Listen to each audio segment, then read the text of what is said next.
Buenos días, buenas tardes, buenas noches. Mi nombre es Carlos Uazúa y esto es Un Divertimento Serio.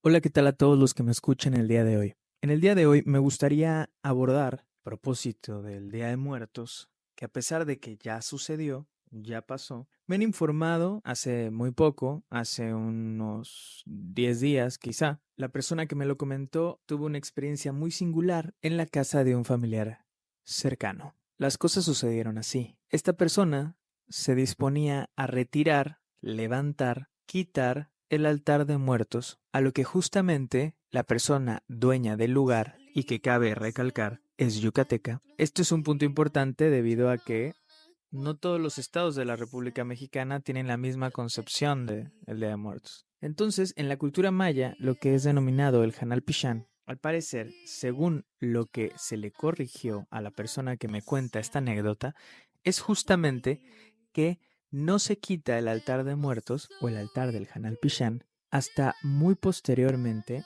del mes de noviembre.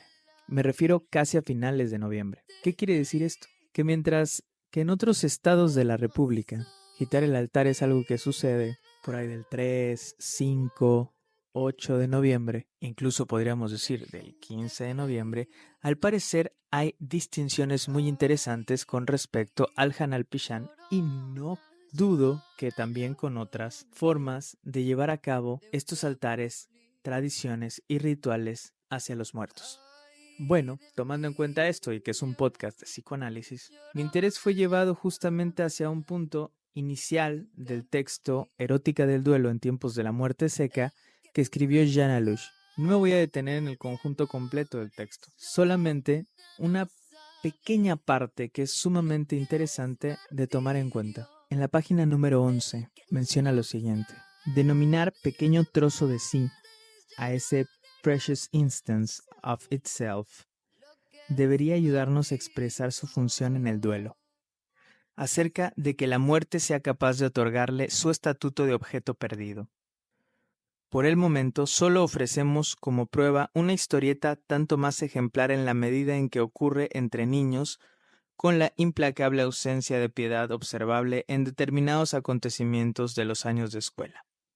Sucede en México, donde es sabido, por ejemplo, que darles ritualmente de comer a los niños sus parientes muertos o su propia cabeza de muerto, ambas cosas hechas de azúcar, con una leyenda identificatoria de la persona en cuestión. No los pone enfermos, ni mucho menos. Es el momento del recreo. Un niño más grande, más corpulento que otro, toma por la fuerza un objeto considerado valioso que el más pequeño detenta. A partir de allí, ¿cómo se presenta el problema para este último?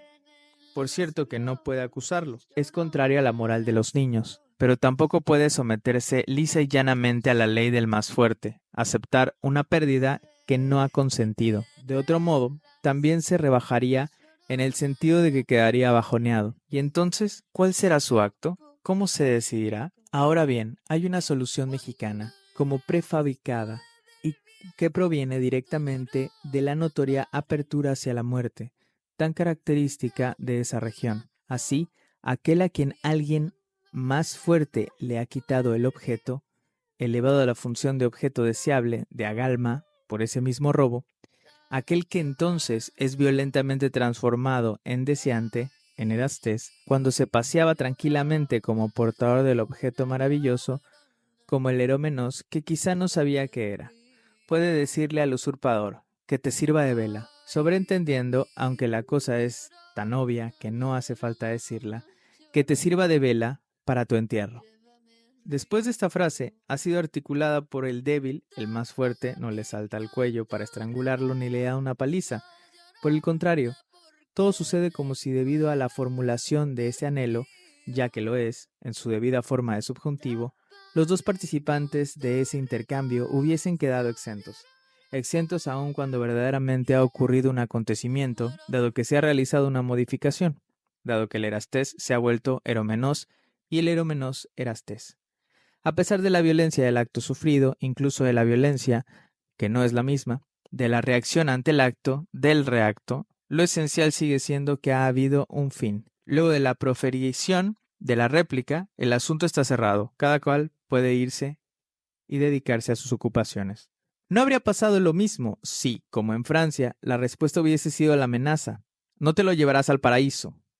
Tanto en Francia como en México, los elementos son los mismos: dos participantes, un solo objeto, un desplazamiento de lugar. Pero mientras que la amenaza francesa lisa y llanamente traslada la disputa hasta la puerta del más allá, contentándose con sugerir que solo allí podría hallarse una solución, que ese más allá constituiría un límite, aunque sin que sepamos por qué ni cómo, la réplica mexicana, en cambio, hace del más allá el sitio en donde el problema será efectivamente resuelto.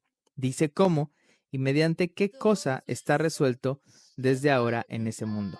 ¿Qué produce semejante conclusión? Todavía no estaríamos al tanto del acontecimiento si admitiéramos que el débil formula un voto de muerte con respecto al fuerte. Y además la historia no dice si le desea una muerte inmediata o después de haber vivido 80 años. Poco importa, a decir verdad. Solo cuenta el hecho de que el objeto, intempestivamente sustraído, le sirva de vela al que lo toma en el momento en que va a alargar las velas, es decir, a morir.